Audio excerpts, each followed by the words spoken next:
Air chief marshal Zaheer Ahmed Babar Sidhu की बतौर सरबराह पाक फ़िज़ाइया मुद्दत में 2 साल की तौसीक कर दी गई।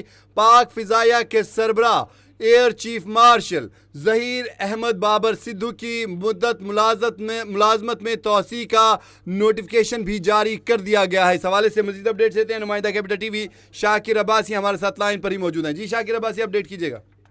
लेकिन सरबराह पाक फ़िज़ाइया air chief marshal Zaheer Ahmed Babar Sidhu की मुद्दत मुलाजमत में तौसीक का नोटिफिकेशन भी जारी कर दिया गया है। वज़ारत दिफ़ा ने सदर ममलिकत की मंजूरी के बाद नोटिफिकेशन जारी की है।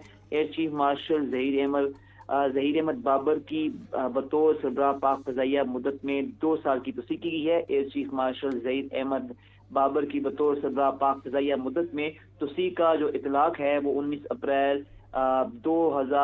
मार्च 2026 से होगा। नोटिफिकेशन आइन में पाकिस्तान की शिक 243 और एयरफोर्स एक्ट की शिक 10B के तहत जारी किया गया है। जी नाज़रीन, air chief marshal Zaheer Ahmed Babar Sidhu की बतौर सरबराह पाक फ़िज़ाइया मुद्दत मुलाजमत में 2 साल की तौसीक कर दी गई है।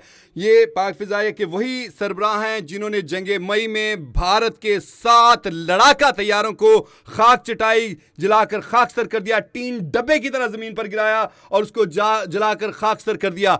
दुनिया में इनकी महारत की मिसाल दी जाती है। दुनिया में एयर डिफेंस में बाकायदा इनको बतौर सब्जेक्ट पढ़ाया जा रहा है। हर मुल्क की ख्वाहिश है कि जिस तरह से एयर चीफ मार्शल ने यह कारनामा सरंजाम दिया, जिस तरह से हाथी के मुकाबले में हिरन और खरगोश होता है, बिल्कुल इसी तरह उन्होंने, इसके बावजूद के कद काठ में भारत के जहाज बड़े थे, लेकिन उन्होंने अपनी मुख्तसर लेकिन ठोस ताकत और कुव्वत के साथ भरपूर वार किया और भारत के तैयारों को खाक चटाई सफ़ा हस्ती से मिटा दिया। दुनिया के लिए मिसाल बन गए। उसी पाक फ़िज़ाइया के सरबराह air chief marshal Zaheer Ahmed Babar Sidhu की बतौर सरबराह पाक फ़िज़ाइया मुद्दत मुलाजमत में 2 साल की तौसीक कर दी गई है।